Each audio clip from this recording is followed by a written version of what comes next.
Welcome back to the Fantasy Take TV podcast. The early buys are over. We've got some DPP additions to talk about. Obviously, our round's just gone, so let's not waste any time. Joining me as always, George and JD. Fellas, how'd your week go? Start with you, George. How are you, boys? This week was okay. Scored 2,000.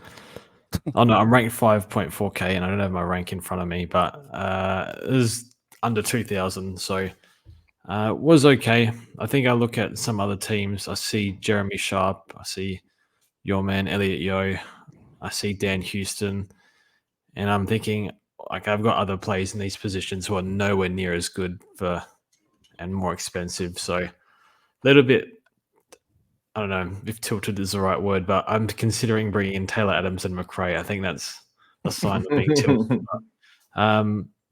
Yeah, I don't know. I guess you always want the best possible team, and it's hard. But yeah, and then the rookies, like a lot of us have the same rookies. Three of them subbed out last week, another three subbed out this week, I think. So trying to clear the rookies are annoying, but it could be worse for me. I think like a Jack Steele pick has been really good for me and stuff like that. But just sitting through Whitfield and hopefully not Tom Green. He can come good, but I have faith in him. But yeah, MVP of the week. I think they're all terrible, so none of them are getting it this week. The one that I'll give it to one, and that's Aaron Cadman, because I'm very proud of him because of the progress he's made this year, and he's been such a good rook, 65 every week. So I'm giving it to Cadman. The rest of them can hang their head in shame. And then the fault of the week is, where do I start? I think Tom Green. I think we took him with 2 buys when we could have got someone with no buys and then brought in Tom Green after his buy. So I think, yeah, Green's getting cheap for other people. I'm sure he'll be a target, but not happy with him. Doesn't look great, but there's not enough excuse to trade. So, yeah, that's all from me. JD, how'd you go? I think I scored worse than you. So I had a 1921 this week. I dropped like 500 or 600 ranks to 1800 overall. So still in a decent spot. My trades were Flanders, Graham, and Kane McAuliffe so I could get Reed's score. And out was Sanders, McKerches, and Carroll. I think fault of the week can go to Marshall. I sung his praises last week. Great trade in this week. Absolute goose egg. Seriously, didn't make my best 18. So that was just shocking from him. Hopefully bounce back, and if he's going to drop a bad score, at least it's during best 18 where it can drop off. But yeah, that feels awful because especially when Grundy puts up a 160 or whatever, it's just gross. And then MVP, I was actually looking through it before, and there's not a lot for me to give it to. Really, it probably comes down to either Butters, who was my bailout captain option, and at least he put up a good score, or Dacos with a 133. So he's, at the point now where people at least, I guess, are going to be forced to bring him in, or many will be looking to bring him in if they didn't start him, but at least he put up a good score and didn't drop any more money. In fact, I think he made a little bit this week. So, I'll give it to him. Enno, what about you? I'm the beacon for everyone out there that's doing horrifically this year because it's going from bad to worse. Last week, I think I went up in ranks, and then this week, straight back to where I was. Didn't even crack 1800. MVP, yeah, like you boys said, not much to look at in the team. I'm going to give it to like Matty Roberts because he actually deserves it. He's been unbelievable. He's honestly better than about 6 of my premium. So someone like that, there's probably a few others. He looks great this week. Looks really good. Yeah, missed a couple of those games, but he's been awesome. Fault? Well, let's go through it. Lockie Whitfield, useless. Agree. Didn't watch the game, but I don't want to own him anymore. Sure, he can piss off. Tommy Stewart, bit stiff, 60 at halftime and gets a concussion, but something always seems to happen with him, and now he's going to be sub 500k. Would have been a perfect pickup. Tom Green, as George said, the same. Started like a house on fire, but had a buy and now is put into absolute stinkers and would be another great target for a lot of people. So another shit decision. Really over like Jack Steele, as I've said, probably week after week. Noah Anderson, so traded him in. What a shit show. I didn't even watch the game, but I'm happy I didn't because get him in and he gets tagged for the first time in his career. I don't know the history, but I imagine By it was James close to Jordan it. as well, who And by James Jordan, who's someone I stunk traded it out up. and he scores Yeah, 90. yeah. So it's Yeah, yeah. unbelievable. He stank really it up. happy, We held him actually. for West Coast. Yep. Just garbage. And then he comes back to haunt you again with the tag So on. that's He amazing. couldn't script this stuff, really. Terrible decision there. Rowan, like, he's by far the worst, really. Like, seriously, how the fuck do you score 50 in a full game against Team English? I'm sorry. I Like, think you can what? blame injured Dylan for giving him 3 games in 11 days for that. Yeah, not great. And Ross probably Massive right. He's a bit shocking. knackered, but still, it's Team English. It's not like the hardest matchup in the rucks, especially in the contest. But I think it was tough as well, though, because the Saints could not get a clearance. So they were terrible. Every hit out was sharp. Absolutely, yeah. And then by the time we got going, there was no points on offer. Just so gross. Yep. But the roller coaster with Rowan has been like that all year.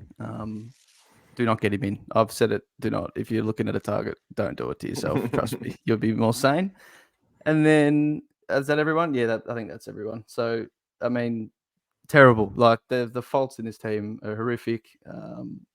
As George said, there's like plenty of rookies we've got to still fix. Like I think JD's thumbnail said it all: 3 sub starting and 3 subbed out. Like. Yeah, I mean, I luckily traded Mass. Like that was a risk, and that worked out. That's probably the best thing that happened to me in the week, and that's doesn't mean much in the end, really. Still scored more than Marshall as well. That's correct. He would have counted for me. Yep, more than Anderson, more than Rowan. Yep. Anyway, so that's how I'm going. It's probably not going to get much better, but hey, it's at 37K where I'm at. At some point, I'll probably improve my rank, but it's not going to end up a really good one at the end of the year. So. We digress. That's where I'm at. So, I reckon I was about 30K this time last year. It's possible, but geez, everything is just going horrifically wrong. It's actually like a good thing to think about, George. So, like, we've both had years where we've started really far back and produced decent results off the back of it. What do you do if you're in NO's shoes, or for listeners out there in a similar boat who haven't had the ideal start? Do you start to throw at the stumps, or do you just play the straight bat? Like, I don't know why I'm using cricket analogies, but like, what do you do from here? Do you just like play like you normally would, or do you start going left field? Well, I've already done that with Meek and probably McRae. I think you just look at the best value and points per dollar that's going to be keeper and whatnot. I guess you start to look at the turnaround of some players. That's a big one. We can see that happening with potentially Dawson. I'm not sure. Like Sicily, they brought in Jai Sarong. Does he hold and free up Sicily? Or Sicily just looks semi-interested at the moment. But there are players that can start to turn it around at a cheap price, where people might be scared off. Like, I know people with Dawson, and if I had Dawson, I probably would have traded. But people were thinking, like, forward time, what's going on? Do we trade this? They hold, and it turns around. So, I think stick to the fundamentals. Hold this time of year, you can't really trade your premiums anyway. You got to be upgrading, and look for those that have come down and are about to have a bit of a turnaround. So that would be what I would be looking for. And I think there's opportunity everywhere. There's opportunity in the forward line to get rookies off the field for a cheaper price. Now, they might not be the best picks, and they'll have risk attached, but you might be able to get rookies off quicker. You might be able to do a 2 down, 1 up, then a 1 down, 2 up, just by grabbing plays in the 400K range. Get that extra rookie off. That could be something you'd look at. I don't know. I'm considering it with Adams, as I said before, and McRae, but that's we'll wait and see. But there's a few. I don't know. That's what I'm thinking. Yep.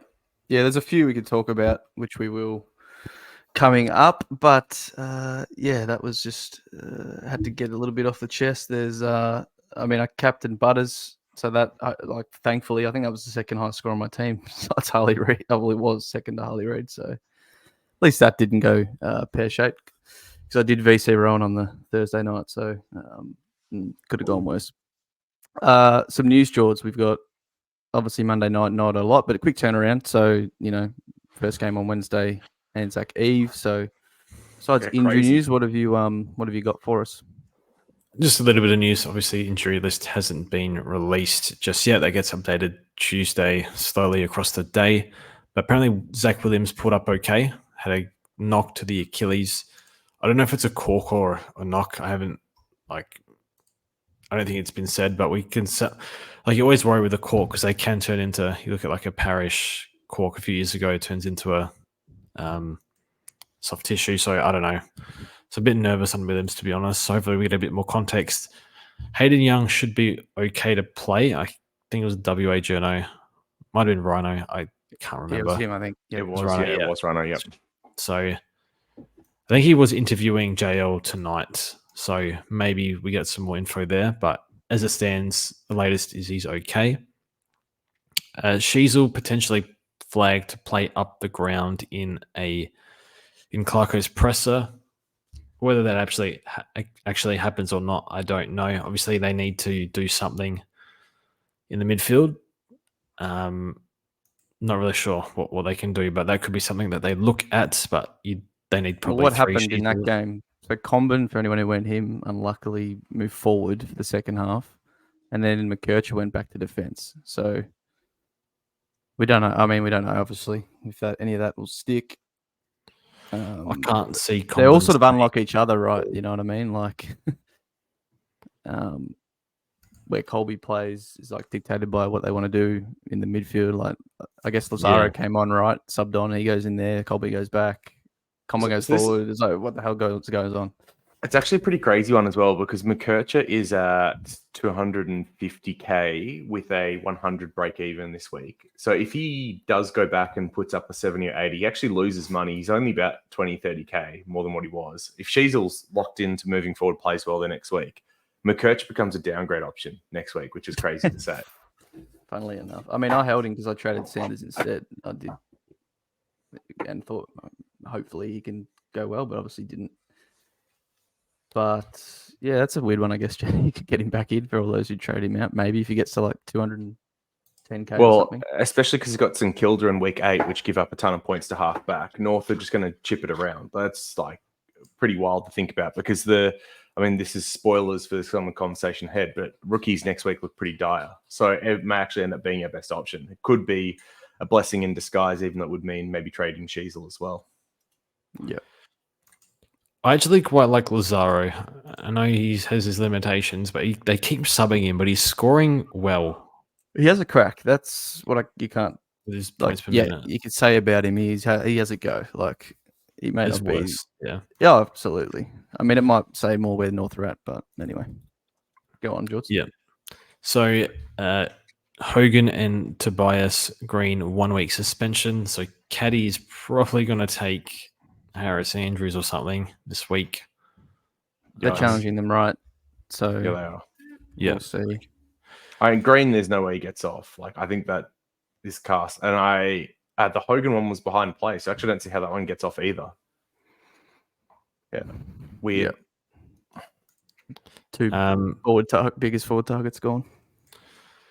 Dylan Shield available, played in the VFL. Yeah, I don't think he gets a game just based on the Scott presser that I read. He was talking about like players with the body will work behind them, and he's like the way he talked about Shield was like I'm not sure if he's there yet. So I have a feeling he won't be considered this week, but wouldn't be surprised if he gets named either. Is he best 22? Other guys are going really well, JD, I guess. So I think we should have traded him 2 years ago. So I'm probably not the person to ask because I've been out on Shield for a while. I'd rather play others.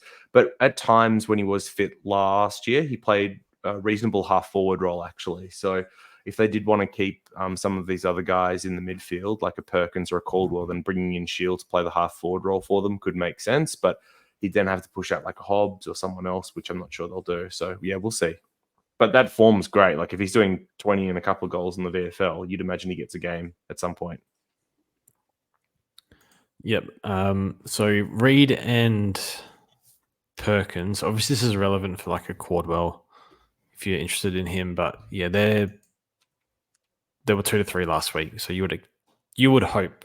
Now, obviously, Essendon work with different timelines, but you would hope they're 1 to 3. 1 to 2.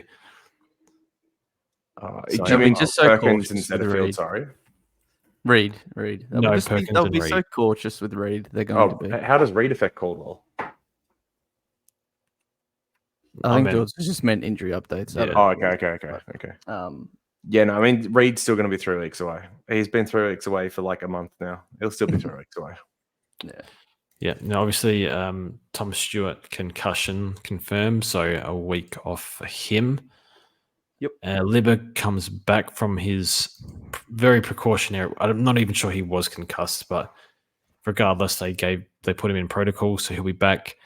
And we got Jordan Sweet last week, who was subbed out. Now Charlie Dixon is expected to be available. Sweet was in for Dixon. You would think that's a straight swap. So no Giordano Sweet. Maybe we get him later if something happens to Soldo, but that is all for the news for now. I don't know if you guys have anything else to add, if you've heard anything. Nope. Not for me. No. What I think we should do now, just quickly go over the DPP editions. Obviously, push back a week because of round 0, waiting for every team to play. 6 games is it? So very underwhelming. Really, I guess the most relevant, it's sort of a couple of the rookies. So I mean, let's go Nick Martin getting defender status. That's not really surprising, but Closey as well getting mid status, playing on a wing. I think the most interesting one maybe is like Riley Sanders, because he got forward status, but it's what actually happens, especially now that he was subbed off twice, starting sub last week. Now Libba's coming back as well.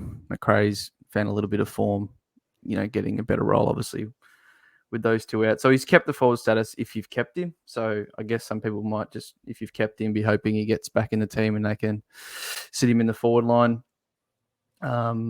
Matty Roberts, obviously, defender status. McKercher got it. I think he might have been pretty close to not, because he's obviously been playing a different role the last couple of weeks, but he still got it. Anything else, boys? Really, Dempsey got it as well. Might not be too relevant. We're going to probably talk about him in the trade out options. Massimo as well, obviously a bit of wing time, so he got defender mid. Riley Bonner. There's not much else. Any I miss, guys? No Fisher, premiums is really where I'm going. Yeah, I guess Fisher defender status. Yeah, used to have him. Yeah. Nick Martin getting defense was like probably the biggest premium move, and that was it. So about it. So yeah, pretty. The rookie flexibility will help. This time of year, usually we get forwards that we can jump on. Like we've had like a Parker and Bont and English and stuff in the past. Bailey Smith, remember that one, Heno? Well, that was the best year. Shrek and Jelly. That was like 2019 or something, when we wasn't in SuperCoach yet in fantasy. Yeah, 21. So we've got absolutely nothing. Like nothing has changed, but we have got forwards that have just some rookies. And, maybe ones to consider, maybe not, but no, nothing. Yeah, it's really changed nothing. Like I feel like it's just we're rolling on to a new week. We've got a few rookies that we can move around. That feels like just helps trades, maybe, flicking people around.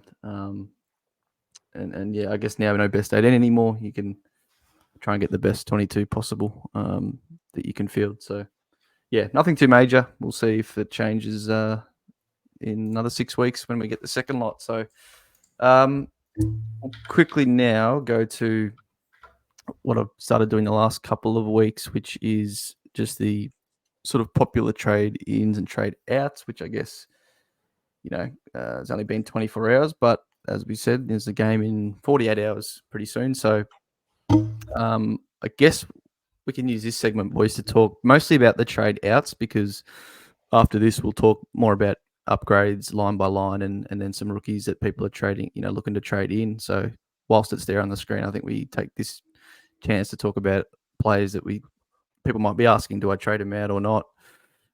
Capped out rookies, stuff like that. So Zach Williams is, him and Sanders, I guess a lot of people did Sanders out last week.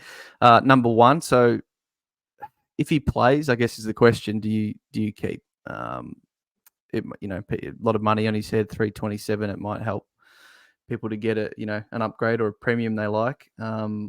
Break even is 62, obviously after the 30 now. So I'll start with you, JD. What do you think if he, is picked this week and everything's all good? Do you hold? Yeah, this is where I was hoping, I'd put it forward that I wanted to discuss this. You wanted to answer this for you, yeah? Yeah, because I'm struggling with trade outs for sure, because I got rid of Sanders last week, which I think is probably an obvious one. I got rid of Carroll last week, which once again feels like a bit of an obvious one. And then struggling beyond that because Sharp looks like a pretty decent trade out this week, but I don't have him. Williams and Massimo are both in tricky spots because they at least, they had 90s the week before. So they showed that they've got definitely the scoring ceiling. And Massimo put up 60 in two and a bit quarters, something like that. Williams did, 33, but it was at halftime. And once again, he's got no Sard, no McGovern back there at the moment. So like the scoring should be good, but he's break evens around where his average is. For Massimo, I'm pretty worried because it feels like he's on the out of the best 22 now they've reintegrated Seamus Mitchell. We've seen him, subs a couple of times now. And I worry that with some of the inclusions they've got this week, he may not even make the team. Or if he does, he could be a sub. And their game is the last one of the round. So holding on to him seems pretty risky, even though if he plays a full game, he would easily beat his break even. He could probably make another 50K if he had more full games. So I'm thinking trading him out. And then I'm probably thinking about trading Zach Williams out because I don't think they'd manage him, especially in a game against the Cats. But I am worried now that he becomes a sub or a managed candidate or with someone of his history, like even these knocks are now a little bit concerning. So those are the two that I have out at the moment. But I do have others in the side like Zach Fisher, who's got a break even, I think, around what his average is. So like 72 or something, which is pretty high. You've got Dempsey, who's break even 66, which is close to what he's averaging as well.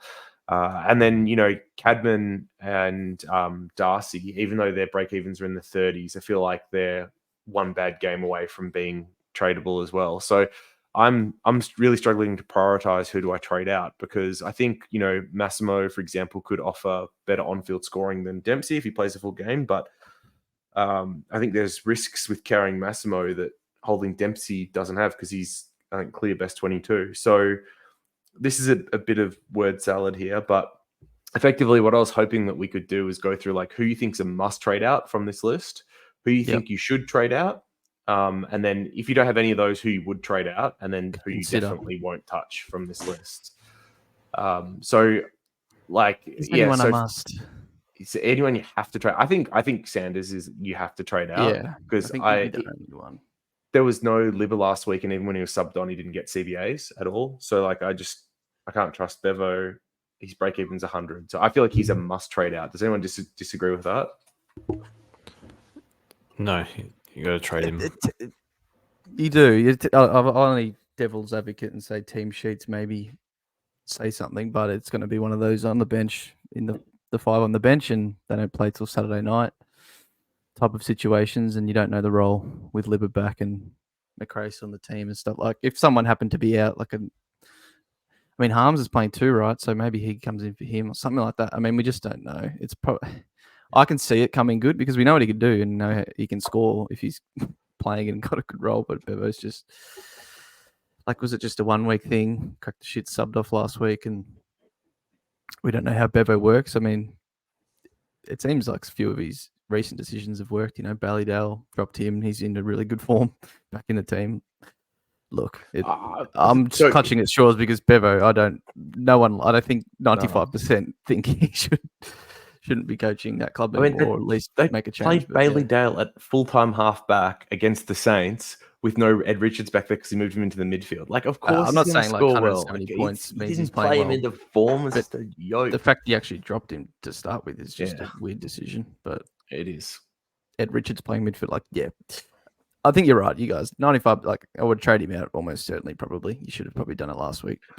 But the only is other... there no one else in that category? I've got McCurch still, boys. Can we talk about... Sorry, quickly, Jack Carroll, I think, is a must trade as well. So his break even is 81. He's been subbed, the last 2 games now? Yeah. And I think he's had back-to-back 26s. So even if he puts up decent scores now, it's going to be 3 weeks until he makes money again, and that's when Chera comes back, and he probably isn't in the side anymore. So I think Carroll is a must trade for me, maybe even a bigger must trade than Sanders. But then, if he's out of the team, you don't have to, right? If you know for sure that's true. That's true. Then you could loophole him. As is the case with probably everyone, right? If you want to do someone else, need someone with more money in their head to trade, then But I agree. All right. So I think those are the only two must trades, and then it's should trades if you can, if the capacity exists. Colby, can we talk? He's a weird Yeah. one, right? I don't know how many people held him with me last week. What was that? Yeah, can't check. Obviously, what his trade outs were last week. Did he play halfback at all? For the second half, yes. So that sub, that injury, and then those halftime moves unlocked.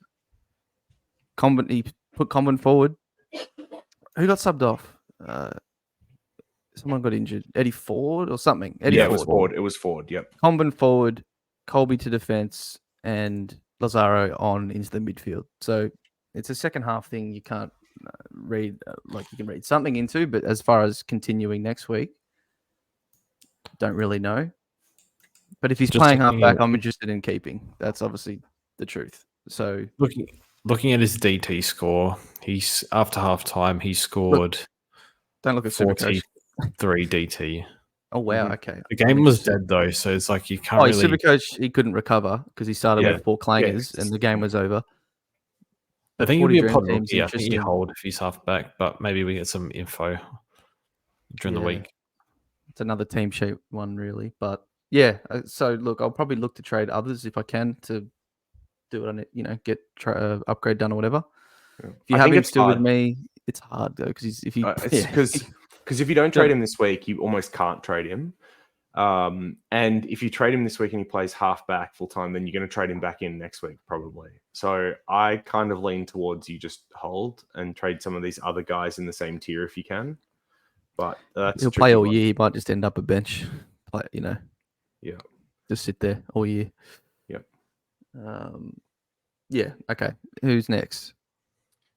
I'm like curious as to who George thinks is the next biggest trade out from those lists after the first 4 that we've covered there. I'll let you know what I'm doing. So I'm trading Zach Williams. The 33's killed his cash gen. I'm scared that he's going to injure himself or they manage him or something, especially this week. You never know. I always think worst case. I'm comfortable trading. If he goes big, is what it is. He was only on like 28 DT at halftime, scaled up to 33 SC. So, yeah, like you're not going to make much more money from him unless he has a random massive ceiling game. His second halves are still pretty trash. So, I am trading him. Massimo, I think I'm going to keep and I'm going to bench him, which is annoying, but I can sort of work my way around it where I don't need to trade him to get what I want this week. His break-even's 45. Morrison played really well. That's not good for Mass. So I figure if he doesn't start as sub, then he'll probably he'll probably score not too bad. Like his floor is like 60. I guess if he gets subbed off, I don't know, he might score 30 or something. And his break even is 45. If he does play full game, every chance to make like 10, 15K. And given, you book in all these guys, we say it every year, this guy's going to get to 250, this guy's going to get to 350, and a whole lot of them get destroy the cash gen all at once in round 6. And now we're fighting for every dollar. Well, I am anyway. So I'm benching Massimo. I think you find a trade because of the sub risk in the last game. But yeah, he's not touching my field just because scared of being sub. McCurchy, think you can hold. Carroll can go. Dempsey can stay. I think they're using him more forward. Talk to me. I think the next one's like Dempsey versus Cadman or something. Really, Cadman stays. Cadman doesn't go this week. Hold on. So what I'm interested in here personally is like Dempsey versus Massimo and Williams. So Williams, it sounds like you'd be like he is your top trade out. Get rid of him, no regrets. And then between Massimo and Dempsey here, who would you trade out and why? Okay, so just on Williams, if he didn't get injured, he'd be my first hold. Oh, of course, but he did get injured. So yeah. And if Massimo didn't get subbed out, I wouldn't be trading him either. So yeah, but unfortunately, those things both happened. So So anyway, Dempsey versus Mass versus Zach Williams. I'm just bringing up Dempsey's heat map, and the last 2 weeks looks more forward, a little bit of wing, a lot of forward. Dempsey likes MCG, more space, likes getting isolated one-on-ones. Dropped mark of the year 3 times this year. I think it's one that's going to stick eventually. I think against Dempsey Carlton can go, but I'm holding him over Mass purely because there's no sub risk for Mass. Put it that way. No, it's up risk for Dempsey. Yeah, so I'm in the same boat, and I got to the same thing. The other thing is the Carlton matchup, even though it's like somewhat scary, for general forwards, they've been pretty good. And I think it's partly because their wingers aren't as defensively positioned as others. Plus, with Sard and some of these other small forwards out, I think they're a little bit thin back there. So I'm holding and hope that he does well at G. Yep. Yeah. And you say hold Cadman. I mean, look, everyone's in a different boat. They might need someone to flick to make the upgrade, right? If they look fine. So he's still got a little bit more to make. Break even's like 30. It'd be tougher though if Hogan and Green both don't play. Yes, he might be targeted more inside 50, but it probably a harder, harder to get through that with a lot more attention coming his way than usual. So I think he's fine. Yeah, I think he's like one. Can or don't have to, because I don't think. Like, are you thinking of holding him that much longer anyway? He'll probably get to 300-ish. 2 weeks, maybe one. Something like that. Hope for a spike game in the next 2. He's the last priority. Yep. I mean, as soon as he has a game where his break even goes above his average, I'm probably happy. You can't really risk it. Yeah. Whenever that happens. And then Sharp is the one we probably haven't touched on as much from the rookies, just because none of us have him. So he's 340k almost. So it's like so much better than Carroll. It's just painful. 100k difference is crazy, but his break even I think is around 72 now, which is quite high. Bulldogs this week, and obviously they were a pretty tough matchup for teams last week, but then the week after he's got Richmond. So, I'm guessing maybe some people will have Sharp and Dempsey. Who of those would you trade out first? Dempsey. Bro, I'd hold, if you can get whatever you want done, I hold Sharp. I just think he could kickstart another like really good run of cash gen. Like it's not out of the especially with us in 2 weeks. Did you say? Well, yeah, that's entirely possible. So okay, cool.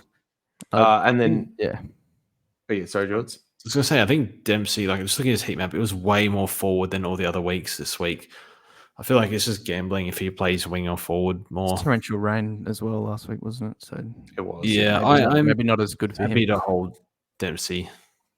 Out of those two, I think. Or Dempsey, like okay. I don't know who goes first. Probably Dempsey. All right. So just to recap, then must trade Sanders, Carroll. Yeah. Should trade Williams, Massimo. Could trade, then becomes like McKercher, Sharp, Dempsey. Wouldn't trade is Cadman. And then Stewart, none of us would trade. It's just 1 week. Already lost the cash. And then the only one we haven't really talked about is Luke Jackson. So what do people do? Because I know you traded him, didn't you? I did last week. So I think if you held through and you just hold through now, like up through that, he's down another 30k. Yep. Is he worth trading at cash? Richmond 2 weeks. Yeah, just keep him at this point. Yeah. I want him F7 when he's cheap. I think he'll still probably be top 6 forwards, but he's great cover for the ruck line as well, which is really handy. So I wouldn't say top 6. He'll be from that 5 to 13 range. It'll average about 90. So yeah, he's probably the best option of the lot because of as George said, he can cover the ruck line. All right, and then just one more I wanted to quickly cover selfishly as well. So Zach Fisher, break even 72 now as well. Where would you kind of place him in those 4 tiers? I ended up holding him last week just because I thought, there was a chance that Sheasel would get tagged by Finn and that would open up Fisher a lot more. Didn't really. And now there's talk that Sheasel could go forward, which should open Fisher more, but will it? So is he someone that you would trade if you have him? Or is he like a could trade type player? You wouldn't trade him and you just hold? Probably you can just keep sitting him there. Like, what's his break even, did you say? 72, and he's gone apart from his first game where we were at 50, he's been over 70 every week so far, like last 5 games. I hate watching him. Terrible. I think he's unfairly hated on. From what I've seen, he actually does lots of like pretty decent stuff, and he's one of the few halfback users that actually is running with his legs and driving it down the ground. I actually think he is somewhat underrated and overhated, and I think it's just because a lot of our community traded him and all have Sheasel and have had McKercher, and so they like desperately don't want Fisher to do well now. But I think he hasn't been as bad as people say, and I think he actually runs defensively better than some of the other people in the defense line. And calling McKercher defending is embarrassing, like really embarrassing. I don't know. I watch him. He runs to useless spots, and they just ignore him, as they should. He runs past people and they ignore him, and then they'll because they know they know you under pressure. You can't do anything. He can. I don't like His him. disposal's been good. Oh, yeah, he takes safe options now. Nah, don't like him. I think you just treat him as like a failed mid-pricer or a fattened rookie. Yeah, I'd probably keep and just do whatever you want to do around the team. Yeah. And I think you could keep for this week in case Sheasel moves up the ground and see what that looks like. I think I have to because, well, it's going to be at least a 2-week keep probably because you got Sheasel potentially moving up, and then they've got the Saints the week after. So even if he's like third banana, he should still like score right against the Saints. I feel like I'm like trapped into holding him now. I kind of envisage that. That's why I just said, "Nah, f this." It's gone after round 1. I mean, it's better than some of these rookies sitting there. Oh, yeah. So it's not the end of the world. Mate, if he just pumps out a low 70 each week, it's like actually not the end of the world. Okay, but that's good. Thank you. So I'm locking in Williams out and Massimo out. Gone, done. Cool. All right. Obviously, team selections will indicate some more stuff if we should do that. So, yeah. Nope, it's locked. And if the trade's locked, work out, it is your fault. Hey, well, remember if you when get you couldn't reverse? if Mass is not sub and they say that during the week, which they won't, then you hold. That's the only reason you would change that, I think. Yeah. Yeah, because if he plays, he can make some more money. But yeah. For sure. Cool. All right, let's do some upgrades. Talk about some premiums, which it's going to hurt me because there's ones on the list that we'll have that are better than the ones I own. And we're starting right at the top, which with one that does hurt a bit, and that's in defense. Dan Houston. Toyed with him over Stewart a lot in preseason. I think a lot of people might have been umming and ahhing over a similar call. Once we sort of ruled out, Sicily and stuff like that, was a select few to choose from, and he was obviously in the mix. And we talked about it, George, maybe off air, maybe just in voice chat a little bit ago. But the first couple of weeks, he was sort of, because we play both formats, I'm sure JD knows the same, not very good in fantasy. He was only getting maybe 18 to 20 touches a week, not a lot of marks, but he was very efficient. Or under for the first month. Very good. Not good. Yeah. Very good efficiency, very some good contested, intercept, stuff like that. So he was holding firm in SuperCoach. But the last 3 weeks, George, he's getting more kick-ins. He's getting more pill as well. 25 sort of areas, maybe a bit more, a couple of games, and it's boosting his obviously SuperCoach score even more. So what's he averaging, like 115? He's priced at, is he still just under 600 or is he? Yep, just under 600. Yeah, just under 600. So he's only about 4K more than where he started the year. The thing that I can't believe is one of the reasons why we didn't pick him, and a good starting pick, no doubt, but out of the premium defenders last year, he had the worst floor. Yeah. Like 5 games, terrible. Like, okay, he'll throw in these terrible ones. We'll grab him when they come. He has the highest floor in the game. His lowest is 105. I can't believe this. Fair play if you picked him. I think he's a fine option. Do you want to pay 600 for a defender now? He's got St Kilda, Adelaide, Hawks, and North in his next 5. So that's pretty nice fixture. Yeah. There's a few players, like probably the two, probably Butters and Rao, the ones I like fear watching a little bit. And I think he's going to that bucket too, the way he's going, and Ryan. So, I wouldn't blame him. I think you're getting a top 6 defender. He is a great buy. I think he's a good pick this week.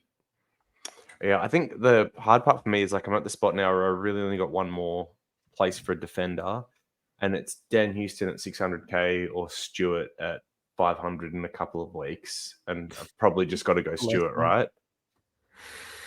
I don't know. I watched Stewart. He just lets the other guys do a bit more, I reckon. I don't know. That's true. I think Stewart's probably a 100 to 105 this year, if I had to guess, which is fine. I guess it's who else you own, JD. Who's like your other worst offender, would you say? Like Yoel Martin, probably. You're Martin. Yeah, you're not really hating on them, are you? So No, and like I think the other thing is they've got the round 14 bye, which is the same one as Stewart. Whereas getting Houston obviously Houston's obviously doesn't. got a really nice bye. Yeah. I mean, we'll preach it through this period. Obviously, just look to what it does to you next week. That 100K between Houston and Stewart. If you do Houston this week as opposed to Stewart next week, does that affect you? It's the time to get the calculators out, as we love to do. A few spreadsheets. I think George writes it down, but JD actually has an Excel. And to see, because if that's going to stop or halt you from what rookies you can trade at next week, or fatten rookies and not get you enough to someone that you want, then take that into account. But yeah, I do think I agree with George. Houston just looking like he'll probably average more than Stewart this year. How much more? I don't know. It could be probably 10 points, maybe, if he keeps this up. But I think Stewart can still have, he was probably going 120 this week, and obviously just unfortunate. So I think both are great options. But yeah, obviously there's going to end up being about 100K in difference once you wait for Stewart to come down a bit more. So I like both. That's why I'm going to go in between both this start of this season. But yeah, if this kicking thing holds up, Jaws, with Stewart, with Houston, then yeah, he's just gonna. What did he go last year? 107 with not none, but he had 40 for the year. He's probably he had over 5 kick-ins once last year, and he's had it the last 3 weeks. 5 and 7. Well, there was 20 behinds this week, so that seems to have gone up at least a little bit. Next, we'll talk about. So yeah, I mean, Stewart wasn't there, but we've talked about him. Yo, I mean, look, we're not. I think we said it last week. At this point, he's been a great pick for those who started, and he's not someone that I think you're going to entertain training. He's 574K. So yeah, no, thank you, but he's been bloody good, and him and Harley Reid, in the midfield, the last few weeks especially, have been really dominant. So they're not even I've got Noah Anderson looking at a West Coast matchup this week. I'm not even sure he'll turn up the way he's going. He's not. So look, we don't trade him in, JD. Yep. Obviously, do we? But yeah, I mean, so for price point comparison, you've got Dacos at 577 and Nick Martin at 575. Are you taking Yo over either of those two? I mean, the way he's going, I think his average is 105, 110. Probably the rest of the year if he holds up. But yeah, no, obviously not over Dacos. Probably still not over Houston just because of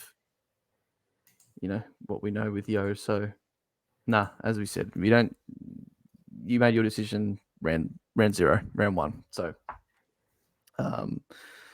Nick Martin. So now that he's got the defender status, obviously, if anyone's looking for a defender, I think we started him, traded him out, and we all got him back in, all three of us. So look, he's sometimes annoying to watch him. Where I think when I did know him, he was racking it up like no tomorrow. But I don't know what you see, JD, but sometimes he's in that spot where he's not going to get used as much as he was earlier on. So yeah, you go what you see.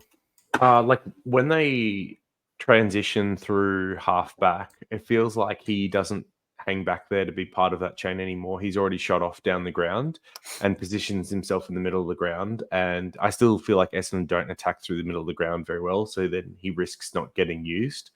So yeah, he's still getting kick-ins, which is good. But then you just see him sprint off. He's not hanging back to get the cheap sideways kick to kick. So that I think does limit his ceiling a little bit. We're probably going to struggle to find some of those big 130, 140 plus games. I actually wonder.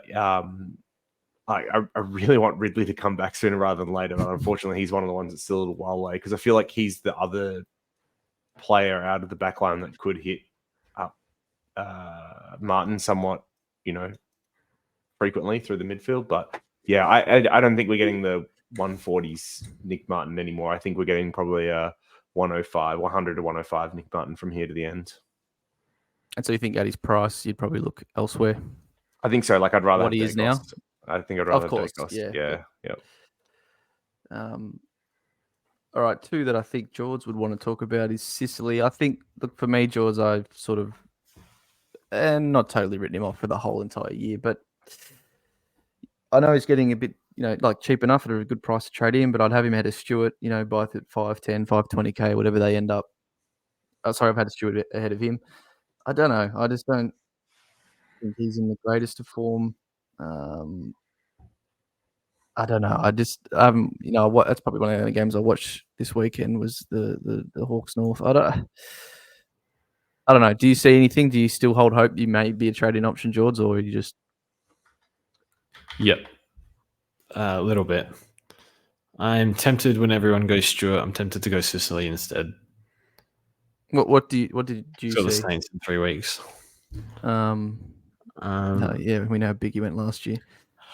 I want to see how the key defensive stocks go. I want to see how Joe Sarong goes over the next few weeks, whether they want to keep him there. Not now. I'm just monitoring, not penciling him in, but yeah, just monitoring him. Yeah, so keep doing that. And then someone who not popped up, he's been a premium before in our forward lines, I think, when he first moved to the role. So Bailey Dale could be someone I'm looking at, like cheaper option, obviously, if you don't want to boost or, you have someone like a Carroll for me who I can trade out and still get an upgrade done in a sense when you bring in Bailey Dale. He's not obviously top end premium, but I mean, the role he had, obviously, as JD said, against St Kilda, and the way they played, there was a lot. I mean, he had 40 touches or 39, and especially in the second half, really chunked it up quite a bit. I think he had 100-point second half. So, look, obviously that's not going to happen every week, but it's sort of really not forced your hand, but he's sort of bottomed out and pretty, quicker than you would expect it. His break even was like, 168, and he obviously beat it. So, break even at 50 this week, 420k. Is just someone you can get very cheap. And if we believe we have enough money this year, is he someone you could pick now, sit in your defense, and then eventually move to like a D7 or what have you? And obviously, we've got some defenders that have mid status. You could, weeks where someone's missing, cover off there and have him as your 23rd premium. Maybe I think you're interested, George. So probably not. Like you're probably not. You might go elsewhere this week, but you do slightly like him as a pick if someone wants to go there. Not against him. I want. I can't remember I mentioned this before. In SportsTech, I had like 24 premiums, and it was. Yeah, that game's a bit different though, isn't it? I know it's a very different format, but I think I was like 400th in the buy and finished like 80th or something because I had never fielded rookies post buy, and it was just so good. I was getting 50 points here, 50 points there, another 50, and the whole idea would be to get the 23rd, 24th premium, get the rookies off quicker now. So I don't mind that as a play. What is the average? Well, they got Bramble, Richards, Dale. Who's the other one? Well, Daniel's playing VFL. Johannesson. JJ, yeah. Richards is a weird one. What happens there? Yeah, that's a bit of a watch. I think Dale does between 90 and 95. Did 90 last year. Had a really bad start last year too. Or like a really bad patch. I mean, it's every chance to happen again. His scores, apart from the sub game, haven't actually been too bad with all four back there. I think like an 80, 90, and 100, something like that. Yeah, that's what it was. Yeah. You could do a lot worse for 420. I'm not going to do it because I've got other stuff going on, but I don't mind it at all. I think it's fine play. But I think you'd want to plan for 7 defenders if you're doing that. Yeah. Or flip on last buy. Maybe he makes 80k if he goes like 95 from here. Any thoughts, JD? Probably just keep him a D7. Probably not looking that direction. What do you think? I am struggling to trust anyone that plays for Beveridge at the moment. So, yeah, like St Kilda, 175. It's hard to believe. Like no Richards back there. The opportunity against the best matchup in a game that they smashed and he looked good in. Is this the real Dale from here on out? Probably not. Does he get to 100 average this year? Probably not. With that said, like there's Hawks and Richmond in the next 3 for them to beat up on as well. So I could see him, making 100k on his price, which is actually like pretty decent cash gen, but then you've got to trade him back out. So if someone was interested in doing that, I guess he's an option, especially if it allowed you to do like another upgrade this week. I could see that being a play, but yeah, I just really hard time trusting any player for Bev at the moment, especially someone like Dale that can go forward as well. Yeah, or just get dropped. Yep, will be subbed. Um, If Sanders cool. is not playing this week, who's going to be the sub pet this week? You know, yeah, it could be McRae, it could be Dale. Any others in defense line? That the other one, which might be forgotten about just because coming off his bye, Stephen May, he's 406k with the break even of 55 as well. That concussion game that he had, I think in round 2, where he scored 12. He's gone 98 and 79 since, and then has Tigers this week. The only thing when I was looking at his stats is he had, I think, a monopoly on kick-ins the last couple of years. And I've noticed that Judd McVie is actually eating into them and has taken over as kind of lead kick-in person this year, even in the games where May's playing. So was interested in him maybe a little bit more than Dale, but I think I'd probably pass on both. Yep. Someone that's interestingly averaging 107 right now is Nick Blakey. Probably never going to look there, but he's still relatively cheap, 540, and well, I guess relatively. How old is he? He'd be 25, something like that. Like, is he coming into his own to be an actual fantasy SuperCoach option,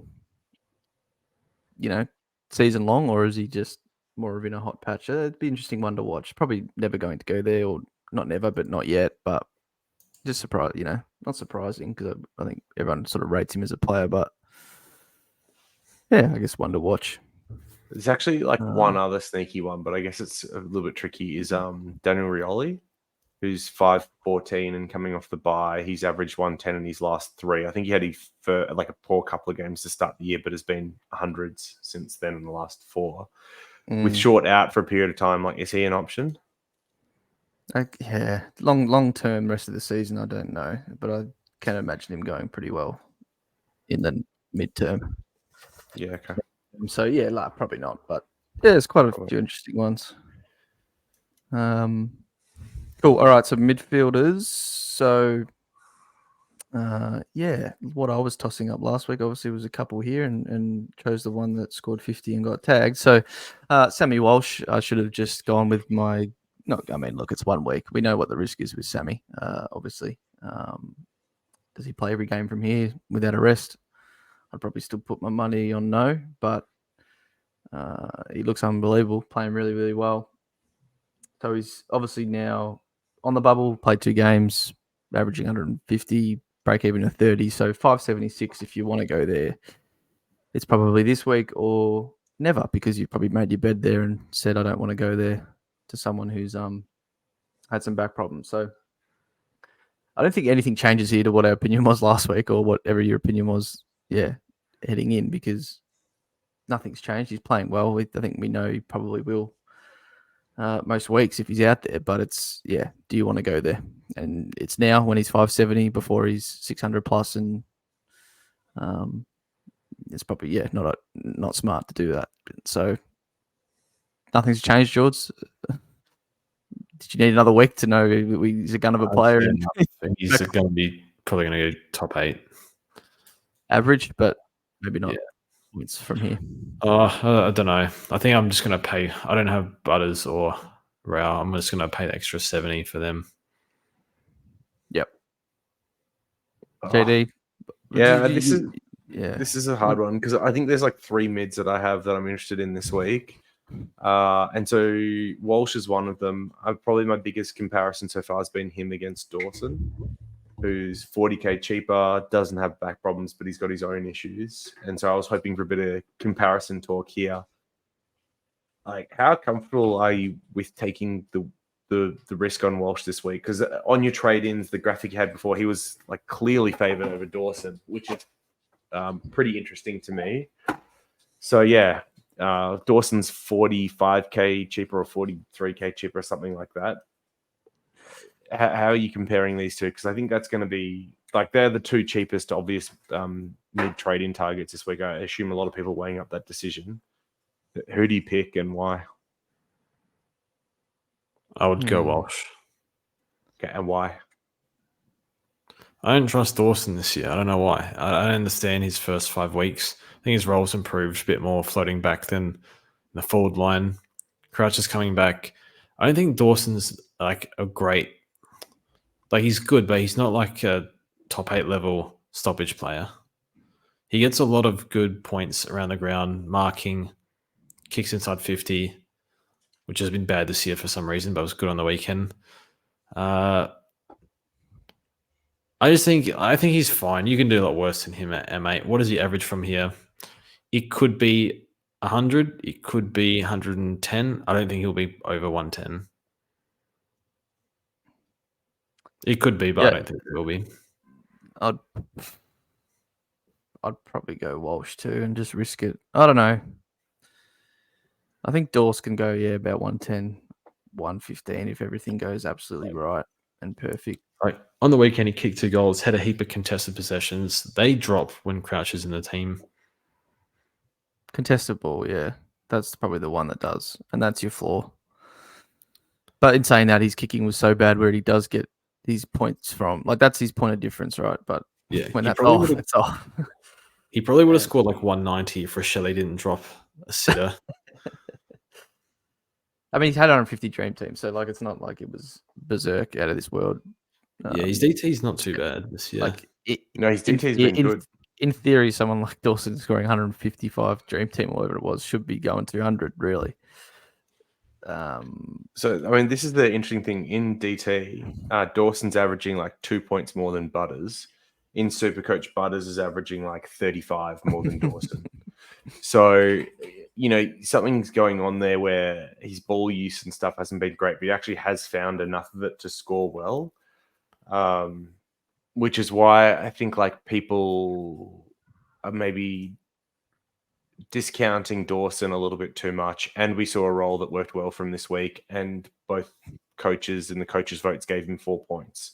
So surely if like Nix thought he was the best Crow on the field and second best mid on the field as well, surely he keeps him whatever that role was, their captain, that almost won them that game, over reverting back to anything we saw in the first 5 weeks. I mean, maybe Nix isn't that logical, but I thought at least last year, when he found a midfield mix that worked, he kept with it through the rest of the year. That's why Crouch has now re-signed a new 2-year contract and is in the side to begin this year. Now, obviously, the permutations haven't worked. So I think Dawson, though, like playing midfield and then being able to float back behind the ball worked really well. I think Saligo in the midfield has been a big tick. I don't think that changes. Rank in with him as well makes sense. But then that does leave how does Laird and Crouch fit in once Crouch returns the rest of the year?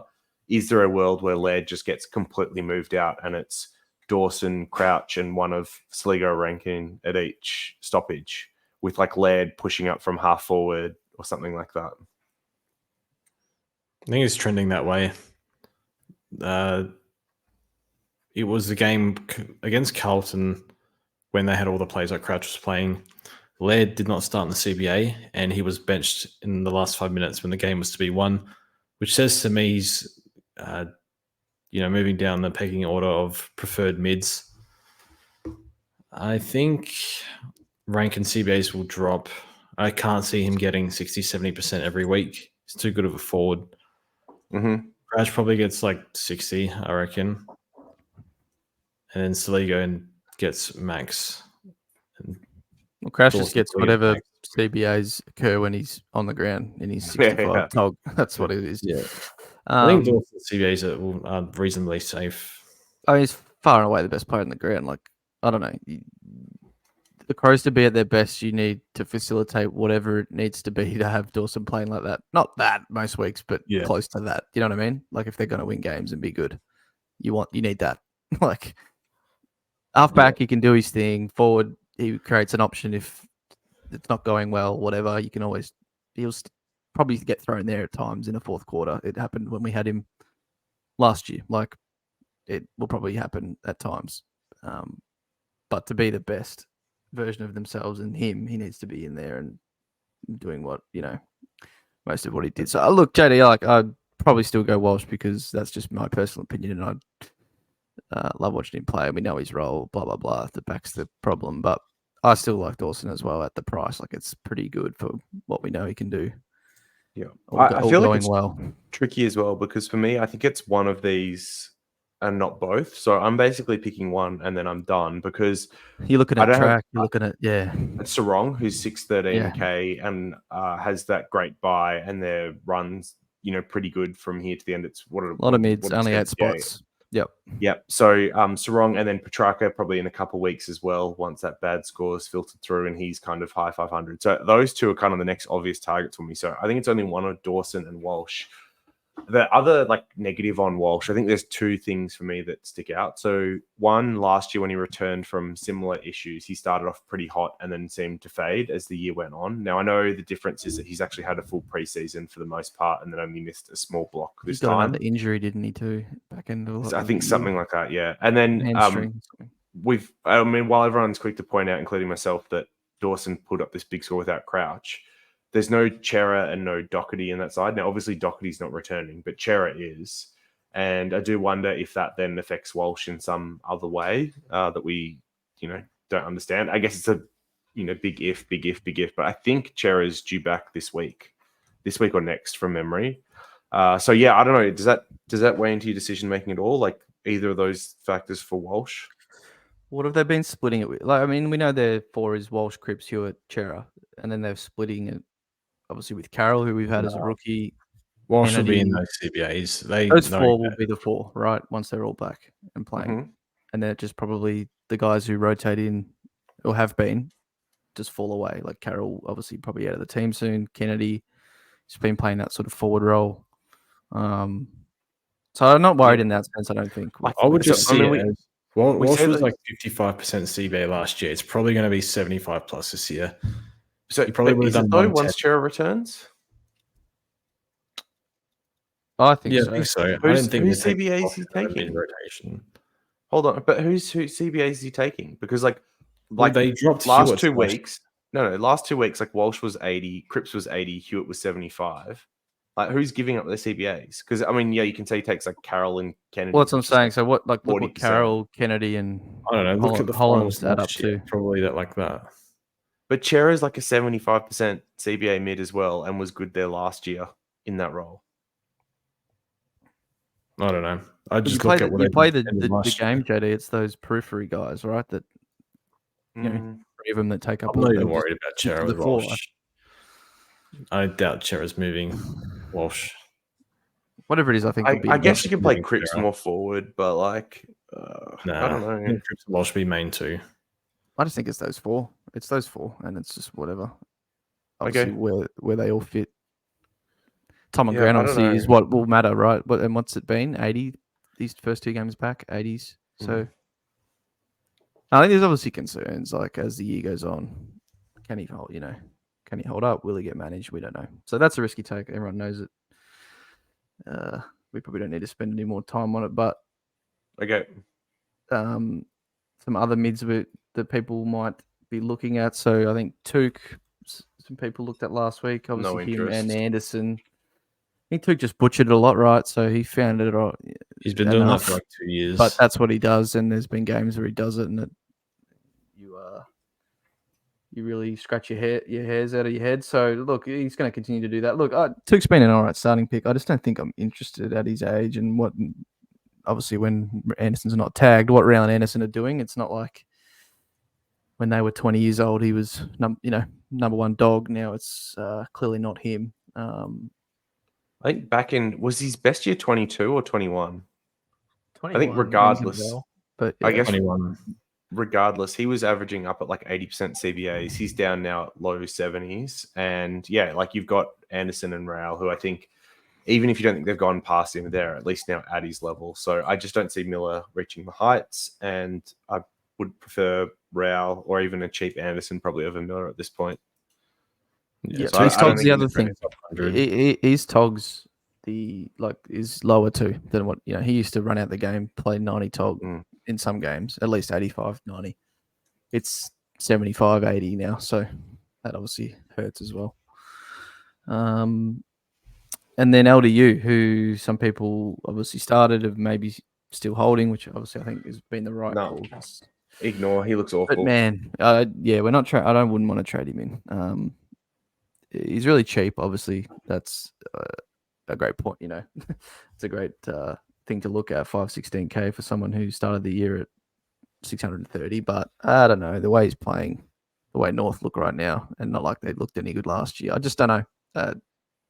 Wouldn't want to go there. And George, we know he's had some injury troubles as well. So I don't think you'd be interested. I can already guess that. So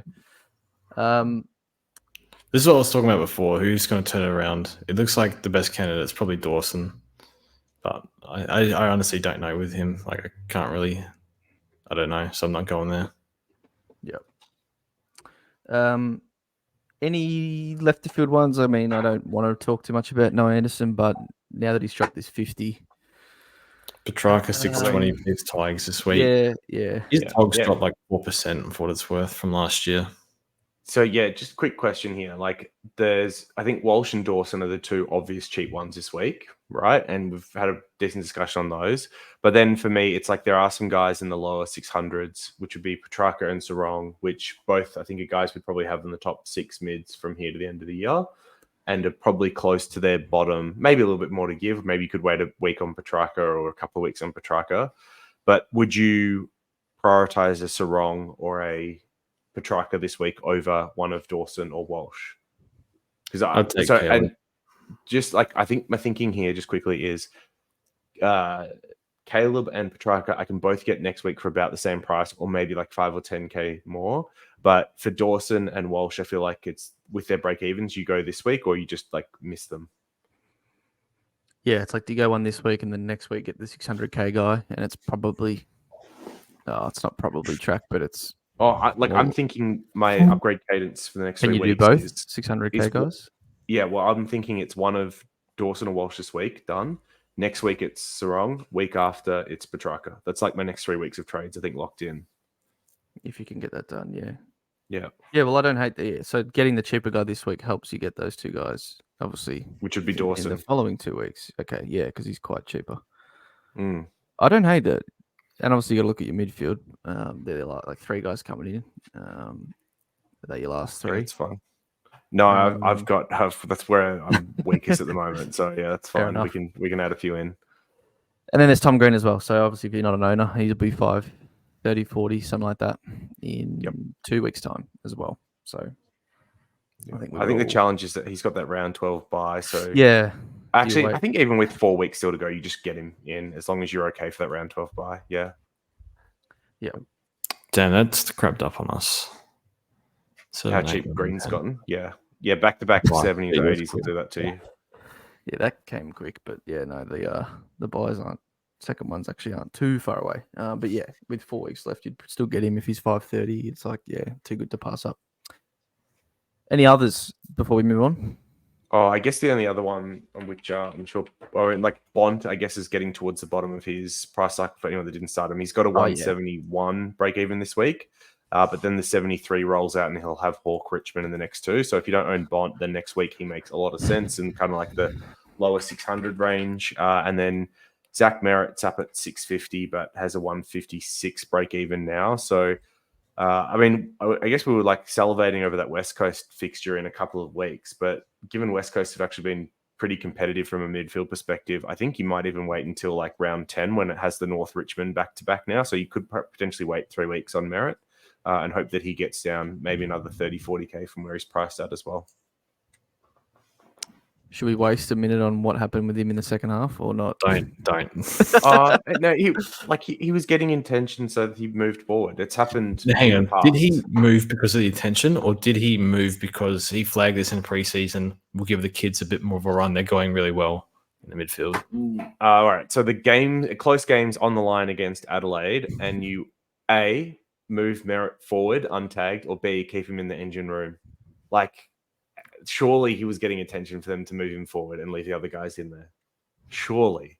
There's no way that they tactically thought that like moving Merritt to the forward line and keeping Caldwell in there was like beneficial. Surely. I don't know. This selfless stuff, that interview post-game he did, I was like, shut up, Zach. You're like one of the best in the comp. Stay in the midfield, mate. Yeah. We were getting on top of your endurance late as well. So Do you know what's selfless? Getting in there and getting 35 touches and 150 SuperCoach. That's what selfless is. Think about all those that own you at home. Yeah.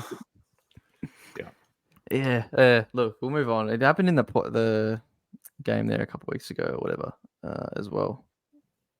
I believe when someone traded him in and we were watching and just second quarter or something. I don't know if he was getting attention either that game, but I don't know. Anyway, I think he's still a great option, and as JD said, maybe in a few more weeks. No reason to go now. That North Richmond, not the price and the break even. Just let it play out. Cool. All right, let's go to some rucks. Not really some rucks. I mean, we all know who R1 is, and that's probably Max Gorn. But R2, this is the flip-flop show, really, week to week. George is holding Meek there. JD, I think, jumped on Rowan as I tried to tell people not to, but he's now enduring that along with me. It went from Romax to Romin, my combo, in 1 week.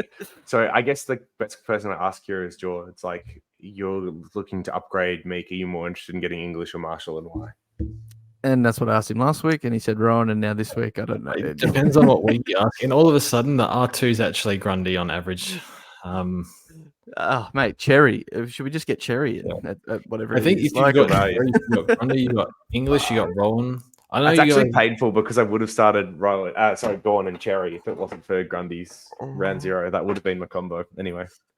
Yeah. Whoever you've got, I think you just commit to. Meek owners are in a little bit of a different boat because we can sort of pick off someone when we feel like it. Meek kicked 2 goals.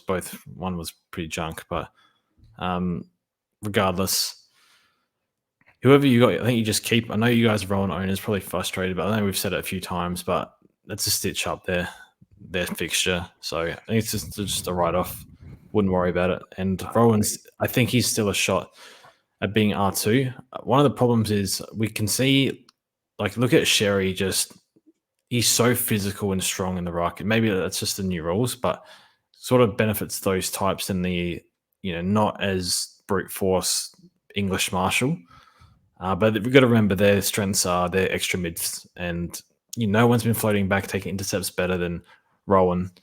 Maybe you can make a case for Gorn, but I think Rowan's been the best at it this year. Just every time he does it, he helicopters it forward. He could have had more too. He dropped some as well. Yeah, so I'd be happy with whoever you've got right now. Don't worry about what happened this week. Don't tell me to be happy, George, because I mean, 2 weeks ago, English dropped the 58. This week, Marshall dropped the 51. It could reverse again. I think one other thing that's interesting about Grundy that I wanted to point out was his 2 big scores have come against his 2 previous ruck partners. So when he started at Gold Coast originally, it was against Wits. And then his 139 was against Gorn. And they're both the same, bigger type of ruckman that I think rucks in similar ways. So I don't know. There's something interesting in that. I'm not sure he actually... Oh, you mean with Collingwood, do you mean? Sorry, Wits at Collingwood. Yeah. Yeah. Got you. I was trying to figure it out. Yeah. I don't know. Look, the Cherry and Grundy got 10 tackles each, right? They're... Oh, and just watching that game, the ball fell into Grundy's lap at stoppage contest a number of times. It just spills out randomly, and he just happens to be the guy that's there. And you got to be in the position, but I think it's also fortunate with how the ball rolls. Sometimes it felt like it just kept going Grundy's way. Yeah, I didn't watch the game, but he must. He was good. He was very good. It was back to looking like round 1. Oh, sorry, round 0 again. Yeah. I think George is right. Whatever you got, you roll with. You're not trading here. You just whatever you have, you keep going and upgrade your team elsewhere. And I can't really trade Rowan. And then everyone else, if you had Gorn and Cherry, you're not looking at trading Cherry, are you? The way he's going, he's averaging more than Rowan now. So, you're going to make money downgrading Cherry to Marshall in a couple of weeks. Well, do you even have to make the trade? That's where I'm might sitting. not. You might not. Far out. Yeah. Cherry's floor has been a 90. Pretty amazing. Before I cry. Probably the one is probably leaning English, but he's still shameful in what he does. He's still running into pockets in defense and getting cheap balls. So the ruck split's improved for him over the past month or 3 weeks. Hence why Sam Darcy missed DPP. Yeah, I guess we need to see what happens. Jamara back. Yeah, that's true. Lob was playing. I don't know what happens. So more dogs crap. Forwards. So just probably one of the most bizarre years, as we all know, in a while. I guess maybe you could point towards previous years being more blessed than usual because it has, 5 full-time midfielders averaging 110. What was it last year or the year before isn't always what it's going to be. But this year, obviously, yeah. Heaney and Flanders, must-owns, must-haves. Outside of that, I know a lot of us are rocking Tommy Powell in there at the minute. Harley Reid is going nowhere. And then some rookies. So premium-wise, I mean, now Zorko's jumped up to F3 on average now, George. Another, 130 on the weekend. I thought these days. I didn't watch the game, so enlighten me. Where did he play? Did he stick at half back, or was he roaming a bit further up the field? What did you see? Oh, he was everywhere. Bloody midget Nick Dacos. Is this guy ever going to just get out of just sick of worrying about him? Oh no, no, it would have been a good pickup even if he gets injured from here because he's put so many points on the board for you now. Geez, he looks so good. He's good in that role. His kicking in the midfield's never been that great, but his field kicking is exceptional. Piercing through, when he hit targets like 60-meter kicks and everything. His buy is so bad. That first buy is, especially for us Whitfield owners. Oh my god. I just commit to no Zorko at this stage. I think if he was cheaper and had more time again, probably would have gone there, but it's hard to predict. 35 is old. We saw Monday actually average like 100 at 35, I think. This is like process play. I never take this pick. Like, it just too much injury risk. 35. He's been injury prone as all hell. He was already priced like 500k. I'm just never paying for this pick. And you get burnt by them sometimes. I don't care. So round 13, his buy's over. Yep. You need to finish your forward line. Are you taking Zorko? For sure, yeah. And because he's probably going to be like 20 points better than the next best option at that point. As a last upgrade, I've got no problems taking him, especially if I've got injury trades. But I would never pick him up this early. No. Not for 550, whatever it is now. No. There's Shea, so he had a big one, or has had big ones the last 3 weeks. A lot of these Richmond, first couple of weeks terrible, but then going well the last few. So, look, I think to me, again, similar price, 550. You just wait with him. He's one we might get later. I think he's one that will get cheaper at some point. I just think we upgrade elsewhere. Like I'm trading in Walsh for 20k more. I'm trading in Dawson for 20k less. I'm just not probably going here yet. And I think we get Shea for 50k cheaper at least at some point. He will drop stinkers. We're going to lose some more games pretty handedly, I would imagine. And he can't kick free and score 130 every loss that we have. So, yeah, I think he'll be around the mark, average about 100-ish, and that's pretty easily top 6. But it just depends at the point you get him in. And for me, it's not now. What do you guys think? Probably the same. Echo what you say. Yep. He's going to frustrate. He did when we owned him 2 years ago. It just come to know that with Shea, but for what the options we have, there's not much. I mean, you're not even on the list, George, but I think honestly, Harry Mackay would have been a great pickup, and has been, but would have I wouldn't be trading him out. Like, do you know what I mean? Like, for what Martin Young that week, I think. For what you paid for him, what was he? 400k. They may not have to be traded out at this point. Like, he will. There was 270s in there. Yeah, it's not great, but he's going to have good games. As we know, the forward line's not great. I think he averages around 95. Same with Kerno. It's 550. I think Kerno's the one that I probably like the most as the eventual. You like him more? So like the Shea is in the same bolt as key forwards for me, which is that he's going to be inconsistent but have ceiling games. So if I can pick him up cheap at some point, he's a great like F7, M9 type player. Help kind of facilitate swings. But I think I'd rather get Kerno if I could get him cheap and then loop his big scores on and off. So that's probably where I'd look. Yep. I mean, Harry, obviously, they played Pito, didn't they? Or they have been the last 2 weeks. So he hasn't been playing relief ruck like he was. So they're both just key forwards at this point. Yeah, as you said, I think we wait and just lead the forward line until later on and get whoever's presenting good value. Now some more Jaws wants to talk about. So Caldwell, after that game, I think he said he was very interested. Oh, maybe for other formats. What do you think, JD? What's His top no. stocks, it's like 73%. Nope. or No, I'm not 80K? interested. Yeah, Okay. Not interested. I'll be keen to talk to Selby this week because he's obviously has been big on Caldwell in the past, but I just struggle to believe in the role. So yeah, like you already mentioned, Shield, Perkins, Setterfield, all to find spots in the side. And then I think probably the most concerning thing is coaches' votes. He got none, surprisingly. Like I think Durham and there's someone else that got coaches' votes over that. So even though he scored very well, and I think a lot of people, said that he did quite good, it's interesting that his game wasn't rated by either of the coaches. I know this is a SuperCoach podcast, but any interest in fantasy for him? It's hard to see me go him over McRae at a cheaper price point. Okay, Just because McRae's got the points on the board. I know it comes back to like, do I trust Bevo? Absolutely not. But at least McRae's kind of got piggery in him. And once again, Hawks and Richmond in 2 of the next 3. I feel like I'm saying that a lot with the Dogs players, but it's just 2 really nice matchups. So yeah, I think I'd rather go there. Yep. Well, we can talk about him here, McRae. So pretty much bottomed out. I mean, yeah, we have to talk about the Dogs again and what might happen. We don't know. We can't envisage it, but obviously Libba didn't play and Riley Sanders was the sub. So looked really good. I thought he looked good, George. I think you thought the same.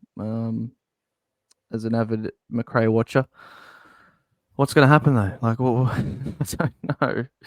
I think at 480K, the role that we saw last year is his role. So it was a half forward that averaged 100 or just under or something like that, although he tailed off pretty bad towards the end of last year. I think that's what he is this year. He's a half forward that will average about 95 to 100 as long as the Dogs are competitive.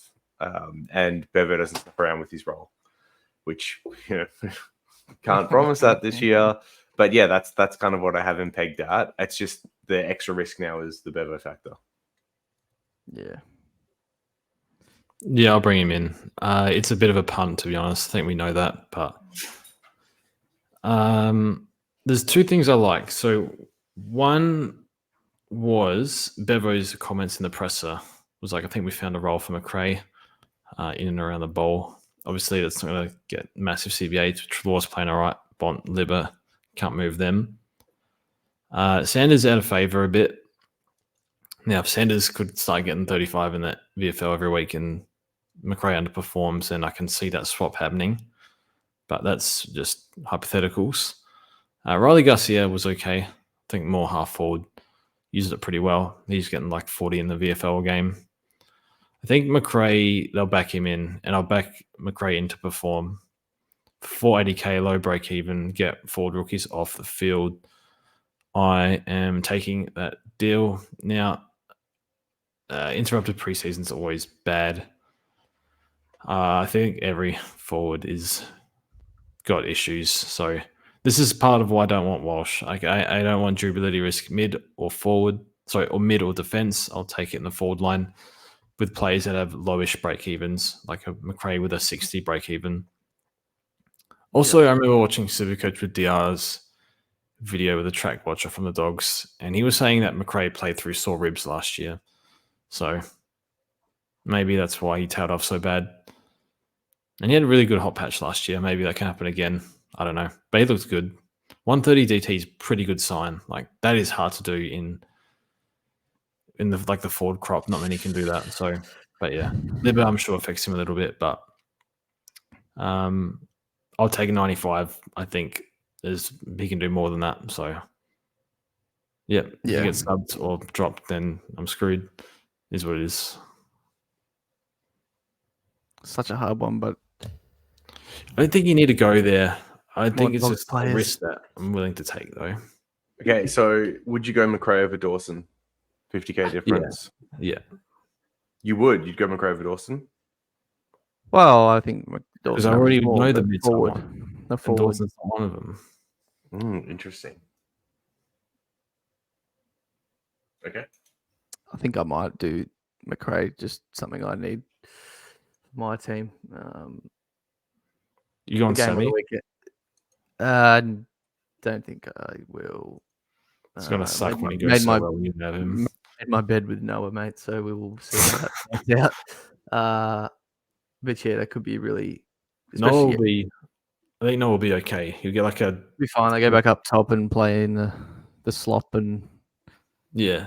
run His around. CBA And was like 70 last year. It's like in the 80s this year. it'll be fine just to get tagged and score 50 is just hilarious. But yeah, it might be a good one that pays off with McRae. Next few weeks, good matchups. See what just needs to stay in the team. Really, I think he stays in the team, avoids the best. It'll be a good pickup. That's what we're risking, or anyone is getting him. Yeah. Yes, they got Libba to come back this week, but it shouldn't affect him because he didn't play his role. And then there's no one else on the injury list that would take his spot, right? Hopefully, Eddie Richards just midfield and then moves the out. room there, and then Sanders is the one. Does he come in? Was Harms playing, right? So maybe he comes in for. I don't know. Because Richards got 22 CBAs. Played full Problem time. is every week someone's got to wear the vest and someone's got to put it on at some point, like every week. So it's like, Yeah, I don't think Richards was good in the midfield, to be honest. Doesn't look natural in there. Good defensively, but like I don't think he's gonna last in there. hard game to read with the Saints literally Yeah. laying the biggest egg of any team this year, really. Besides us. Cool. All right. A couple other quick forwards we'll talk about. We've gone quite a long time already. Rankin, a few people actually went him, I think, in the Discord. No. And that was looking like a horrendous decision, but he managed to squeak out an 85. Did he play a bit more forward this week? I think George. He got more points for his goal than Martin did for his, which is crazy. But anyway, we move. He'll kill North this week. Yeah, that's true. Look, he's one that's just going to be around the marks. Not going to get too pricey. We'll drop in some stinkers.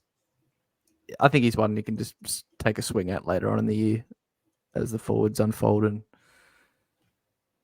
yeah. Chris Fixture's not bad coming up. I don't know if he's like, just because he's getting CBAs, I don't know if that means he's going to score well in them. Like he was decent last week in the midfield to kick 3 goals for a 120. And it was not bad at clearance. Like this week, he had 12 touches with 76% CBAs. Like it's not a great sign.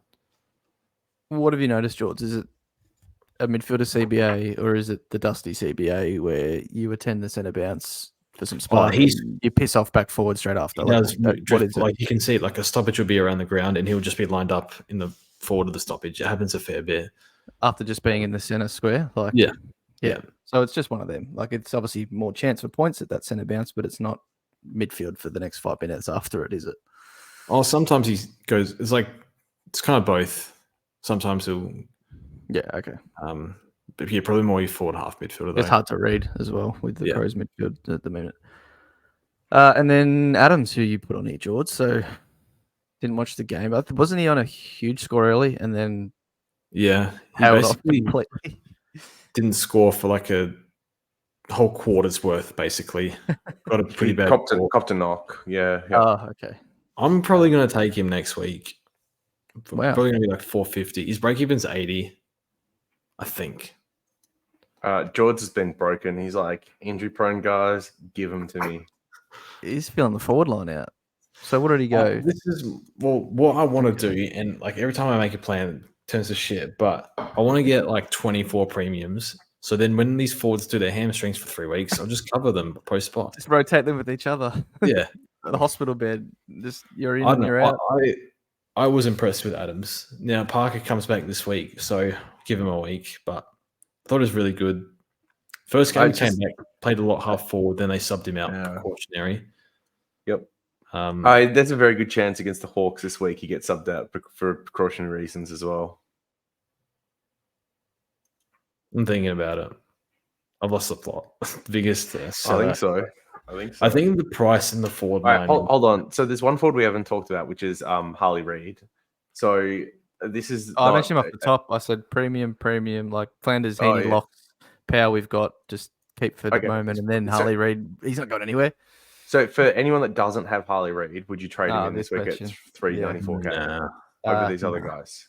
No. I mean, I think I'd rather have him than like Taylor Adams. Oh, over these other guys. Yeah. Yeah. I'm not. But I'm not George. I'm not trading him in either. So. Okay. Like McRae might be a good question. Him or McRae. Like I'll probably just go McRae. Because Harley Reid's, I think, got a -30 break even. So even if he drops a bad score, you probably get 50k out of the pick and then move him on or something. He scored 50% of his points, I reckon, the last 2 weeks in about 5 minutes each time.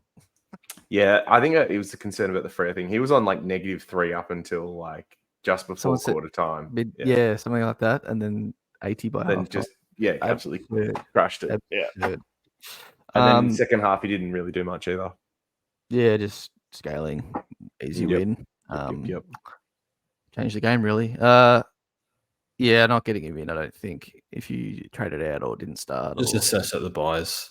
He may still be a top forward option to come, but there's going to be some down games in a rookie season. It's I can't imagine him doing this for the next 15 weeks. But like he could get tired just because he's a rookie, and maybe needs to spell at the buys. People will like, oh, do we trade him? It's kind of what happened with Sheasel last year. Yeah, it'll be one of those calls. Slow down, take off his rookie year, bang, went off again. Yeah, I think I'm just going to remember that and hold for however long. So just quickly as well, like that Adams has that round 12 bye with Heaney and Powell. McRae has around 15 bye, which I don't think any of the forward premiums do. Like I don't think there's anyone on that round that people would own. So something worth considering. Oh, apart from maybe like Rankin or something like that, or like one of the Tigers forwards. But yeah, I think McRae actually helps buys a fair bit, and last buy really good. Parker goes the other way. Yep. Okay. Adams. Yep. Okay, let's finish with some rookies and get out of here. So I think for me, I mean, it's only one of the few games I watched on the weekend, but I really liked Hugo Garcia. He started the game with a 50 against. He's not going to get a heap of the ball, but he has a crack. And I think Russell liked that. He's had like 6 or 7 and 9 tackles in the 2 weeks. Or not. He played obviously as a sub, but I think he had 5 or 6 in the fourth as a sub the week before. And then was it 9 or 10 in that game? Full game he played. So looks like he's ahead of Zach Jones. So just get him in. Looking cooked. So I think he's not must have. Turn on the sirens type, but I think out of all the rookies, he's the one you should look to. The next grouping is very hard. So I watched the North game. Biggie has his moments. He obviously got a better crack at it in the second half since Comben was moved forward. I'm not totally sure about his long-term job security. I think when Dawson's back, he comes in. I'm not an all supporter. I don't know shit, but that's probably what my thinking is. And then Drury, we know what can happen playing the role he is at North Melbourne. It's 30s when, that can happen any game, any given game. I know he plays up the ground a bit, but I think I saw North, if they lose their next 10 games or something, they're going to be 10 wins and 90 losses across their last 100 games. I don't see that changing anytime soon. No. It's a role you don't really care much about for a rookie in a team that bad. I think Drew will make 100k. He'll probably have a good game every now and then when North show some ounce of fight. But yeah, I think the only other one I'd consider instead of Garcia is Kane McAuliffe. And that's something I can't say until I see the team this week. I know I want to see Hopper back in. Not for any other reason, really, but and Kane in to be more confident in that one. And obviously not sub when we find that out pre-game. So do you think you need two? I think he's the second one. Maybe the question is, what did you think of his game last time? Look, I'll be honest, after midway through the third, I switched it off. Losing to West Coast in 2024. So By the way, the form line's actually quite good now. Losing to West Coast, not that bad as it used to be. I like him. I just think the role in the team might not be obviously as good as it would be in the twos level. So I'm not really sure, but I want to see Hopper back in. Graham can go play half forward. Dusty will just roam wherever the hell he wants, as he's always Is done. Thompson Dow still getting games? Dow, that's if Hopper's in for Dow and Kane stays in and he's not subbed, that's I think not wheels up, but go for it if you want, right? Whereas if maybe Hopper's in and Dow stays in and Bakes will roll through there, Kane will probably be subbed in that case, I think, probably, if that's the case. So we'll see. It's a team sheet thing. I can't really say right now. So Hugo, number one. I think the question would be, would you go like Riley Garcia early instead of Kane? Like, if that's the case and you don't want to go, like, do you just, if you need 2 downgrades, I know some will be boosting this week. He's probably the next best. He looked good, George. What did you see from him? No, he was all right. Again, tough to read that game, but Started well, didn't do much in the last quarter. He's the one for next week. Otherwise, we got nothing unless you go early. Because Rogers played small forward. I think poor, high sub risk, not going there. No. I would be saving Garcia for next week, and I'm taking McAuliffe this week as my second to Garcia. Yeah, I know the role's good. I think I don't know. I feel like I say this every week. I need like bet on players to do well. Like I think he'll work. Really impressed. I think your mate Daniel JD was like really impressed with him in saying get him into the team the whole year in the VFL level. Mm-hmm. I think you just back let's him be into real. After knowing we're shit, are just looking for something to cheer about. And Kane getting 32 weeks in the VFL, we're like, let's just see this kid because what else is there to cheer for? That's where we're at. So nobody does watch VFL. Like, so I think a rookie getting CBA is kind of hard to pass, to be honest. Yeah, I mean, he scored like 39 DT last time, but I think you just back him in to grow into the role. And I don't know, if I'm the coach, I'm thinking, well, Dow's only playing because we got injuries, and Graham is playing mid because we got injuries. So let's play the kid because we suck. That's what I would do, and I think I'll back that in. If it doesn't work out, then shit. But that's what I'll go for. Hopper in, and he stays in the team and isn't sub, then sure, have a crack. It's no one else really. I think Tunstall's on the bubble. He played a full game. Outside player. I don't know if he's going to be sub. Like I feel like he's very high sub risk. 30 dream team or something. Scored 60. 65 tog as well. Yeah, it's getting a bit barren. If Kane gets dropped, I'll go Drury against everyone else's judgment. I don't know. I think you'll put yourself with that one. I don't like Drury as an option.